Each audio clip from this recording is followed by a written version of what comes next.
Doctor سے پوچھتے ہیں ڈاکٹر صاحب موت کیسے آتی؟ یہاں میڈیکل سائنس والے بہت سارے بیٹھے ہوں گے جو جانتے ہوں گے. ڈاکٹر صاحب جواب دے گا کہ فلانی بیماری ہو گئی تو مر گیا, ایکسیڈنٹ ہو گیا تو مر گیا, علاج نہیں ہوا تو مر گیا.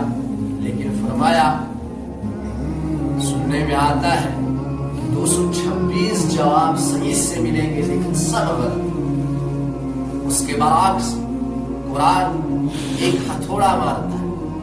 کیا قرآن ایک ہی لفظ کے اندر بیان کرتا ہے کہ ہم تمہاری روحوں کو کھینچ کر تمہیں موت دے دیتے ہیں. ہاں, اب سوال پیدا ہوتا ہے میں کیوں پیدا ہو گیا, مجھے کس لیے بنایا گیا؟ میں پیدا نہیں ہونا چاہتا تھا, پیدا تو میں ہو گیا, اب دنیا کے اندر میں آ گیا, اب میں مرنا نہیں چاہتا. ایسے مراد آپ سب ہر کوئی چاہتا ہے میں نہ مروں, لیکن آخر کار موت کا وار ہو ہی جاتا ہے. ہاں, بڑے بڑے سکندر, بڑے بڑے سیاستدان, بڑے بڑے پہلوان, بڑے بڑے مالدار ہاں دنیا سے چلے گئے. جس طرح آپ صلی اللہ علیہ وسلم سے فرمایا گیا, اللہ رب العزت نے کیا کہا, میرے حبیب ہاں دنیا کے اندر جس سے چاہو محبت کرو, جس سے چاہو پیار کرو, ہاں جس سے چاہو ملو, جتنی زندگی مانگنی ہے مانگ لو, لیکن اس کے بعد اشما شیتا فائنہ کا میت, آخر دنیا سے چلے جانا. میرے ایمانی بھائیوں, میرے دوستوں بزرگوں, اگر اللہ رب العزت نے پوری دنیا کو فنا کر دے, بقا کس کو ہے؟ صرف اللہ کو. تو اللہ کون ہے؟ اللہ لا الہ الا هو الحی القیوم لا تاخذہ سنہ. ہاں وہ سوتا نہیں, وہ اونگتا نہیں, ہاں وہ اونگتا نہیں, وہ غافل نہیں, وہ کسی چیز سے غافل نہیں. یہاں تک فرمایا بولو نہ, آواز بھی نہ نکالو, زور سے نہ بولو, تم صرف دل ہی دل میں سوچو. اللہ رب العزت اس بات کو بھی جانتے ہیں. یہ قرآن کہہ رہا, اور کیا کہہ رہا, نحن اقرب الی من حبل الورید, کہ اللہ رب العزت تمہاری شہرت سے زیادہ نزدیک ہے. ہاں میرے ایمانی بھائیوں, اس سے آگے کی بات فرمایا, حدیث پاک کا مفہوم عرض کر دوں, کالی رات ہو, کالا پتھر ہو, کالی چینٹی ہو, وہ اس کے اوپر چل رہی ہو, کسی کو کوئی پتہ نہیں, لیکن میرا اللہ, آپ کا اللہ, پوری کائنات کا اللہ وہ یوں کہتا ہے کہ مجھے یہ بھی پتا ہے, اس کی آواز بھی مجھے سنائی. ہاں, تو جب انسان دنیا کے اندر پیدا ہو گیا, اس نے یہ سمجھا میں گناہ کروں میرا اللہ مجھے نہیں دیکھتا, میں حرام کھاؤں میرا اللہ مجھے نہیں دیکھتا, میں اپنے ہاتھوں سے ظلم کروں میرا اللہ مجھے نہیں دیکھتا.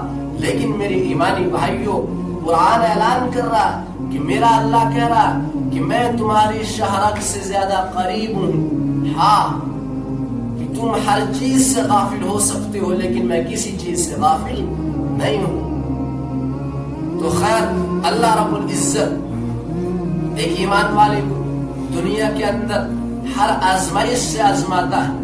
اب اس کو اللہ نے تعارف کرا دیا کہ میں ہمیشہ تیرے ساتھ ہوں, میری ایک جو میرے 2 فرشتے تیرے ساتھ ہے, یہ تیرے اعمال کو لکھ رہے ہیں, ایک دائیں کاندھے کے اوپر ایک بائیں کاندھے کے اوپر, یہ تیرے اعمال کو لکھ رہے ہیں, چاہے تیری نیکی ہو تیری برائی ہو. اب دنیا کے اندر تیری زندگی 60 سالہ 70 سالہ جو بھی عمر ہے, اس کے بعد تجھے کیا ہوگا؟ میں نے آپ کے سامنے آیت پڑھی, کل نفس ذائقۃ الموت, کہ تجھے موت آئے. ہاں, ہر کسی کو یہاں, ہم کوئی نہیں مرنا چاہتا, دعائیں کرواتے ہیں, ہاں صدقے کرتے ہیں کہ ہم نہیں مرنا چاہتے, دنیا سے نہیں جانا چاہتے, لیکن آخرکار چلے جاتے. اب کیا ہوتا ہے؟ اب جب یہ دنیا, اللہ رب العزت کہہ رہا کہ دنیا کو فنا ہے, ہاں کل من علیہا فان, یہ دنیا فنا ہو جائے گی. اذا الشمس كورت واذا النجوم انكدرت واذا الجبال سيرت, ہاں کہ ستارے بھی ٹوٹ جائیں گے. یہ ہم دیکھ رہے اتنا بڑا آسمان, ہاں اللہ رب العزت نے